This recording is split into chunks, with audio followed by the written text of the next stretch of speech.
기도하겠습니다. 거룩하시고 자비로우신 아버지 하나님 감사합니다. 한 주간을 세상에 살다가 이제 이렇게 복된 날 허락하시고 생명의 말씀 앞으로 인도하심을 감사드립니다. 성령님 이 시간 함께하여 주셔서 은혜가 넘치게 하시고 예배드리는 모든 자들 머리 위에 기름 부어 주셔서 오직 살아계신 하나님의 생명의 말씀만 우리의 영생하는 양식이 되도록 은혜 베풀어 주시기를 원합니다. 시종을 주님께 의지하옵고 예수님의 이름으로 감사하며 기도드리옵나이다. 아멘. 오늘은 에베소서 개요에 대해서 또 말씀을 드리겠는데요. 에베소서 5장 1절로 7절의 말씀을 보도록 하겠습니다. 그러므로 사랑을 입은 자녀같이 너희는 하나님을 본받는 자가 되고 그리스도께서 너희를 사랑하신 것 같이 너희도 사랑 가운데서 행하라. 그는 우리를 위하여 자신을 버리사 향기로운 제물과 생축으로 하나님께 드리셨느니라. 음행과 온갖 더러운 것과 탐욕은 너희 중에서 그 이름이라도 부르지 말라. 이는 성도에 마땅한 바니라. 누추함과 어리석은 말이나 희롱의 말이 마땅치 아니하니 돌이켜 감사하는 말을 하라. 너희도 이것을 정령이 알거니와 음행하는 자나 더러운 자나 탐하는 자 곧 우상 숭배자는 다 그리스도와 하나님 나라에서 기업을 얻지 못하리니 누구든지 헛된 말로 너희를 속이지 못하게 하라. 이를 인하여 하나님의 진노가 불순종의 아들들에게 임하나니 그러므로 저희와 함께 참여하는 자가 되지 말라. 아멘. 여기서 하나님을 본받는 자라가 되라라고 강조하십니다. 그리고 하나님의 그 말씀에 따라서 살지 아니하고 본받지 않는 자들의 삶의 이야기를 하고 계시죠. 여기에 우리가 예수님께서 우리에게 하신 말씀대로 성경에 이런 말씀대로 살아야 되는데 그렇지 않는 자들의 이야기를 쭉 나열했습니다. 에베소서 5장 2절을 보면 희생의 삶을 살라는 말씀이죠. 그리스도께서 너희를 사랑하신 것 같이 너희도 사랑 가운데서 행하라. 그는 우리를 위하여 자신을 버리사. 아멘. 우리를 위해서 자신을 희생하고 버렸습니다. 어느 정도의 희생이었느냐? 십자가의 죽으심이죠. 피와 물을 쏟으시고 또 이웃을 사랑하고 복음을 전하는 일을 우리가 해야 된다는 것이에요. 우리는 그것을 희생이라고 생각하지만 사실은 예수님께서 우리에게 희생하신 것에 비하면 아무것도 아니죠. 또 5장 4절을 보면 누추함, 이 누추함은 더럽다는 거죠. 누추함을 말하는데 겉으로 옷이 더러운 것이 아니라 마음이 깨끗이 못한 것을 나타내고 있습니다. 냄새가 난다는 거예요. 더러워서. 더러운 자의 입에 말도 나오죠. 어리석은 말, 희롱의 말, 저질스러운 농담, 아무한테나 그래서는 안 되겠습니다. 또 범사에 감사하는 사람은 하트가 깨끗한 자라고 볼 수 있습니다. 마음이 정결한 자들이죠. 5장 5절을 보면 에베소서 5장 5절을 보면 우상이 나옵니다. 하나님보다 더 좋아하는 것을 의미하고 있습니다. 탐심이 우상이죠. 무엇이든지 하나님보다 더 좋아한다. 어떤 분들은 자식, 또 어떤 분들은 손자, 어떤 분들은 아내, 여러 이제 자기가 좋아하는 것을 이야기하지만 사실은 하나님을 제1로 좋아해야 돼요. 그래야만 천국에서 우리가 기업을 받고 또 상을 받을 수 있습니다. 그렇지 못하면 천국에서 기업을 받지 못합니다.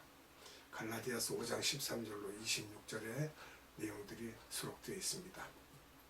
그러면 빛의 자녀가 되어라 라는 말은 무엇입니까? 에베소서 5장 8절로 14절을 봅니다. 너희가 전에는 어둠이더니 이제는 주 안에서 빛이라. 빛의 자녀들처럼 행하라.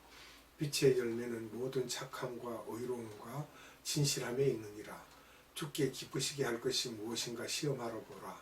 너희는 열매 없는 어둠의 일에 참여하지 말고 도리어 책망하라. 저희의 은밀히 행하는 것들은 말하기도 부끄러웁니다. 그러나 책망을 받는 모든 것이 빛으로 나타나나니 나타나지는 것마다 빛이니라. 그러므로 이르시기를 잠자는 자여 깨어서 죽은 자들 가운데서 일어나라. 그리스도께서 내게 비치시리라 하셨느니라. 아멘. 마음이 깨끗한 자가 전도자가 될 수 있지 억지로 전도 훈련 받아서 하게 되면 제대로 양육하기가 힘듭니다. 그래서 먼저 하나님의 영광체가 내게 임하여 영광체를 입어 빛의 자녀가 되어야 내 속에 영광체가 또 밖으로 나가야 되는 것입니다. 그래서 우리가 마음이 깨끗해야 됩니다. 에베소서 5장 11절을 보면 책망이라는 그 말이 나오죠. 이건 베젝트라고 하는 건데 그 책망이 뭐냐? 세상의 모든 가르침을 거부하고 내 속에 있는 더럽고 추악한 것들을 뽑아내라는 것이에요. 그러니까 우리는 꾸중으로 이렇게 생각하는데 그게 아니라 세상적인 것, 그것을 뽑고 내 속에 있는 악하고 더럽고 추한 것들을 뽑아내고 올바로 또 정결해야만 된다는 거예요. 또 5장 14절에 보면 잠자는 자라고 그랬는데 이것도 역시 마음이 더러운 자예요. 거기에 빠져서 빛이 무엇인지도 모르고 악한 것에 빠져서 더러운 것에 빠져서 산다는 거죠. 다음은 그럼 어떻게 빛의 자녀가 되는가? 빛의 자녀가 되는 방식이 에베소서 5장 15절로 21절입니다. 함께 봅니다. 그런즉 너희가 어떻게 행할 것을 자세히 주의하여 지혜 없는 자같이 말고 오직 지혜 있는 자같이 하여 세월을 아끼라. 때가 악하니라. 그러므로 어리석은 자가 되지 말고 오직 주의 뜻이 무엇인가 이해하라. 술 취하지 말라. 이는 방탕한 것이니 오직 성령의 충만을 받으라. 시와 찬미와 신령한 노래들로 서로 화답하며 너희의 마음으로 주께 노래하며 찬송하며 범사의 우리 주 예수 그리스도의 이름으로 항상 아버지 하나님께 감사하며 그리스도를 경외함으로 피차 복종하라. 아멘. 지혜 없는 자같이 하지 말래죠. 에베소서 5장 15절에 그런 바보 같은 자, 즉 모래 위에 집 짓는 자가 되지 말라는 거예요. 또 시간을 아끼라고 하셨죠. 시간을 최대한으로 잘 이용하고 활용하여서 효과적으로 쓰라는 것입니다. 때가 악하니라고 하셨는데 주어진 이 시간이 악령이 지배하는 시간이므로 정신을 똑바로 차리고 이 시간을 지혜로운 자처럼 쓰지 않으면 언제든지 악령들이 다른 곳에 시간을 쓰게 한다는 것입니다. 시간을 빼앗습니다. 즉 중요한 하나님의 말씀을 보고 익혀야 되는데 자꾸 TV나 보고 방송이나 듣고 세상에 놀러갈 궁리나 하고 그런 것들로 지배를 당하게 됩니다. 또 17절에 보면 주의 뜻이 무엇인가를 그걸 말할 때 우리는 우리의 마음을 성령의 기름 부음을 받아 깨끗이 하여 지상계명과 지상명령을 지키라는 것입니다. 주의 뜻이 무엇인지를 알아서 요한복음 13장 34절에도 그렇죠. 예수님의 새 계명이 있죠. 성만찬 때 이웃을 사랑하라. 가장 큰 계명이 무엇입니까? 몸과 마음과 정성과 힘을 다하여 아버지를 사랑하는 것입니다. 이거는 수직 계명입니다. 대신 관계죠. 또 주 안에서 하나님의 자녀들끼리 서로 사랑하라. 이거는 수평 계명입니다. 형제를 사랑하라. 내 이웃을 내 몸과 같이 사랑하라. 이렇게 말씀하고 있고요. 먼저 지상 계명을 지키는 자가 지상 명령도 수행할 수 있지. 그렇지 않으면 선교하는 수고가 다 헛됨이 될 수 있습니다. 에베소서 5장 18절을 보면 빛의 자녀가 되는 것이죠. 빛의 자녀는 술 취하지 않고 성령으로 충만해야 됩니다.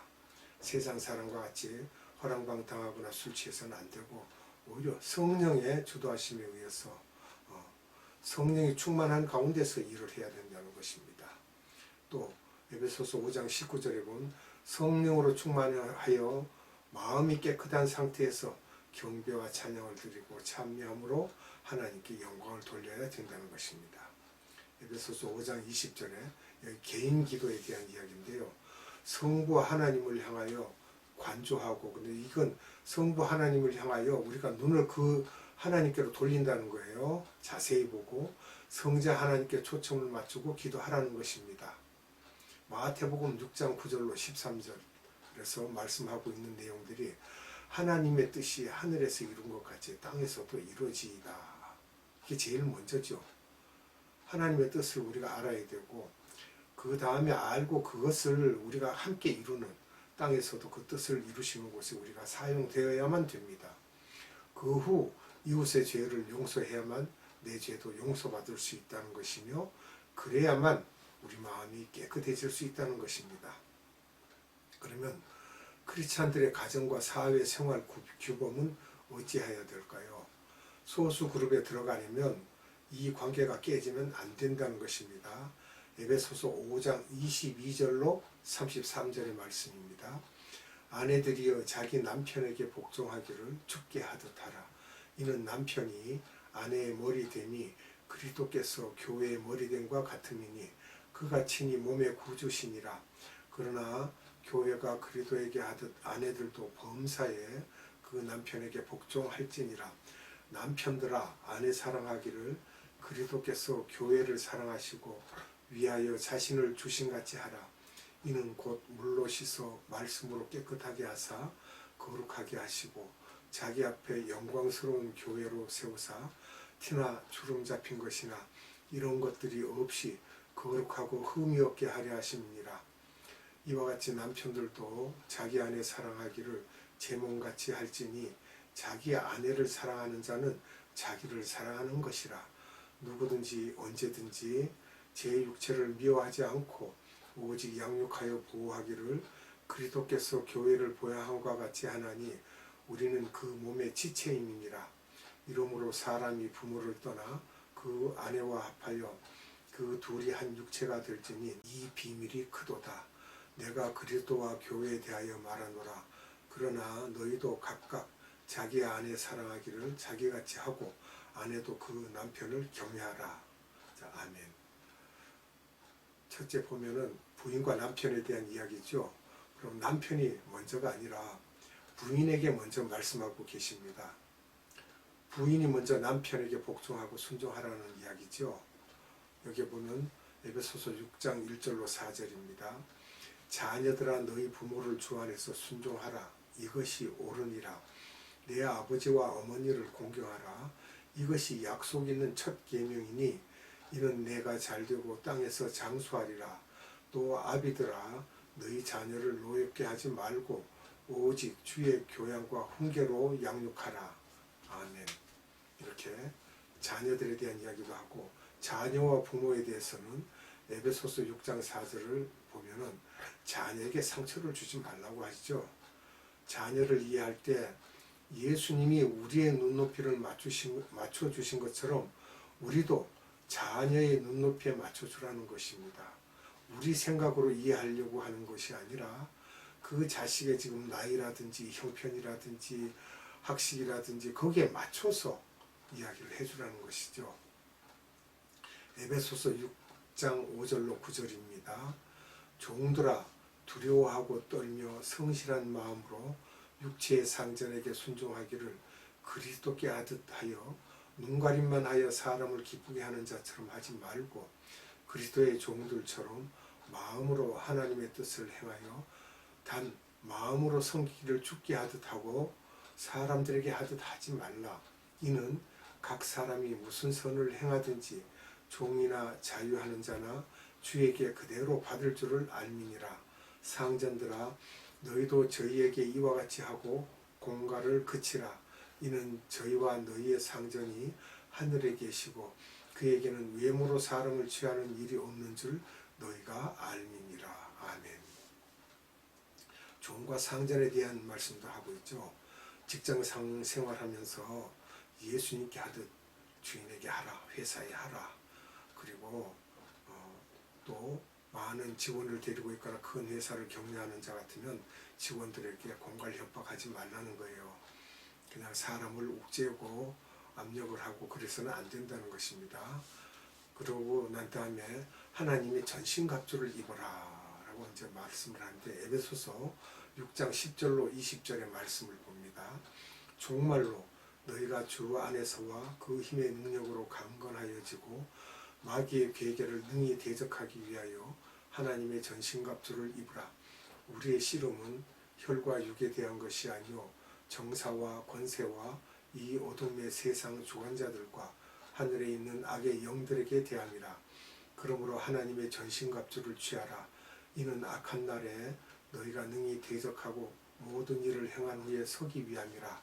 그런즉 서서 진리로 너희 허리띠를 띠고 의의 흉배를 붙이고 평안의 복음에 예비한 것으로 신을 신고 모든 것 위에 믿음의 방패를 가지고 이로써 능히 악한 자의 모든 화전을 소멸하고 구원의 투구와 성령의 검 곧 하나님의 말씀을 가지라.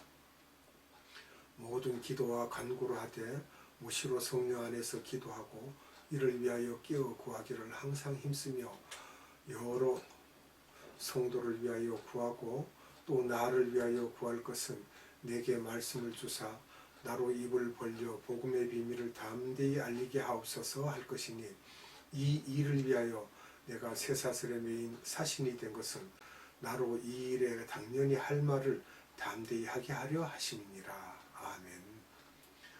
바울은 로마 군인들의 유니폼을 빗대어서 표현을 잘 하고 있습니다. 즉 지금으로 말하면 군복이죠. 군장.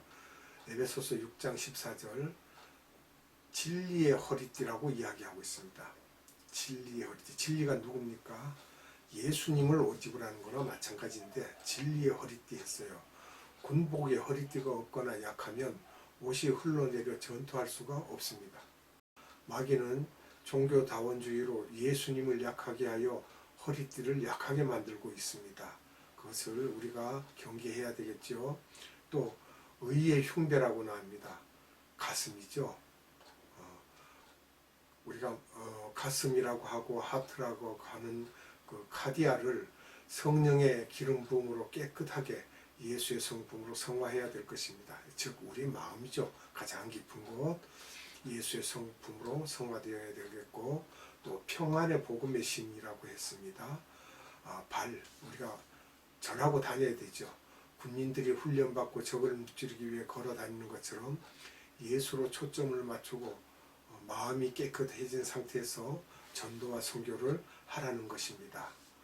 또 믿음의 방패가 나옵니다. 방어의 도구지 호신용입니다. 마귀의 공격을 막을 수 있다는 것이죠. 창세기 3장 24절에 에덴 동산을 성령의 화염검으로 막고 계셨죠. 그와 같이 하나님의 말씀으로 우리가 공격을 막아야 됩니다. 또 구원의 투구입니다. 머리를 보호해야 되겠죠. 우리의 지식 또 하나님의 말씀을 가진 그런 지혜 같은 것들을 우리가 보호해야 되는데 왜 그런가 하면 오늘날 자유신학으로 지식으로 공격함으로 우리도 지혜롭게 대처를 해야 됩니다. 그래서 구원의 투구를 쓰고 보호를 해야 됩니다. 다음은 성령의 검이 나옵니다. 말씀이죠. 당연히 하나님의 말씀으로 예수님도 마귀와 대적하셨죠. 40일을 금식하면서 광야에서 하나님의 말씀으로 승리했던 것입니다.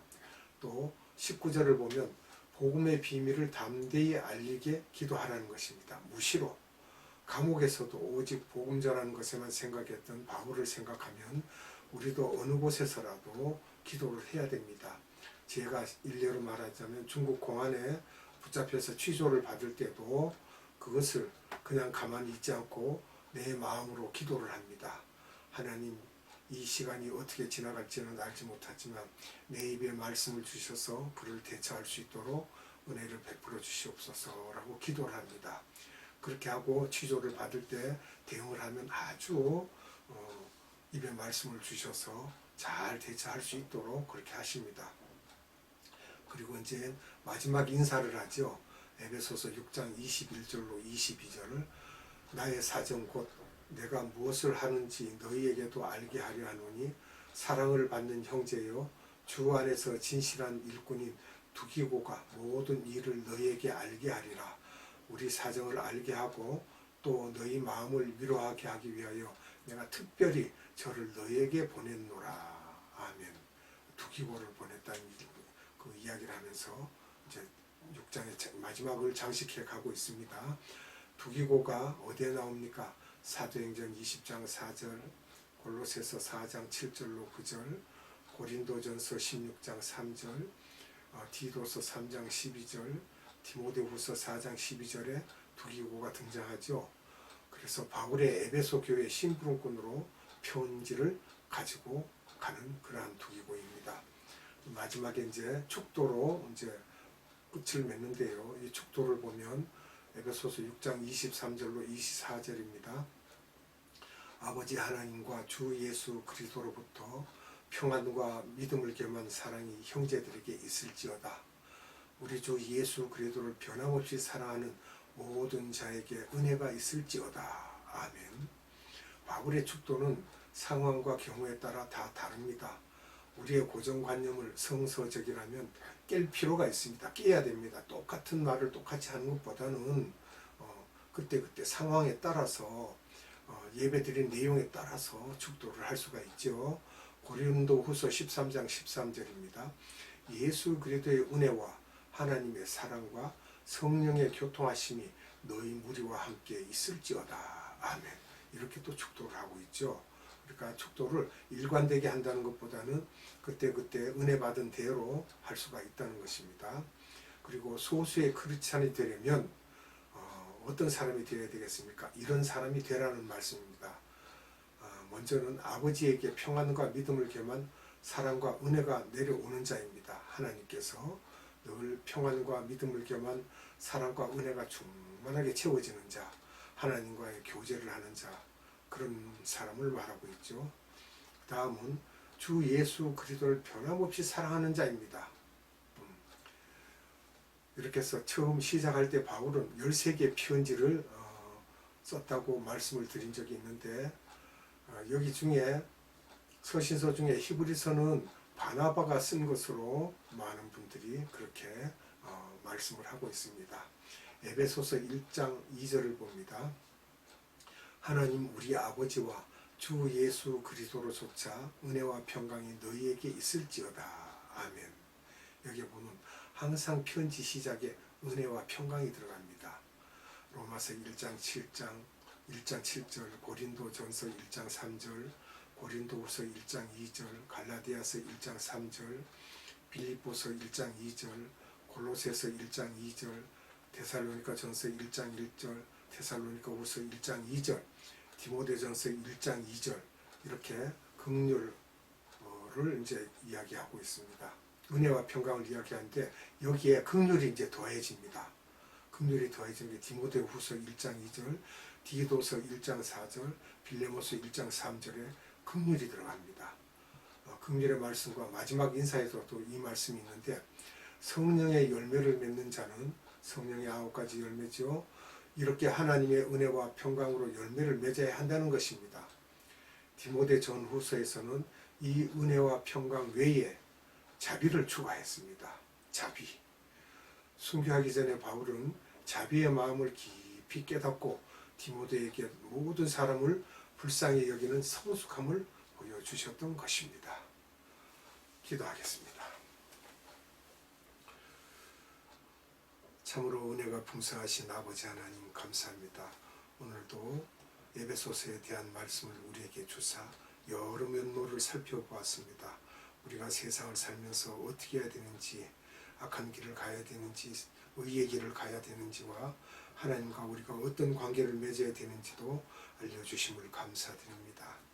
오늘 함께 예배한 모든 자들 위해 하나님의 은혜와 성령이 충만하기를 원하옵고 감사드리며 예수님의 이름으로 기도드리옵나이다. 아멘. 축도로 예배를 마치도록 하겠습니다. 지금은 우리 구주 예수 그리스도의 한량없는 은혜와 하나님의 극진하신 사랑하심과 성령님의 감화, 감동, 교통, 역사하심이 오늘 에베소서 6장을 답습한 모든 예배드린 자들 머리 위에와 이 나라의 많은 교회들 위에와 이 나라의 많은 선교회 위에와 에바다 국제 선교회 위에 지금부터 영원토록 함께 하시기를 예수님의 이름으로 축원하옵나이다.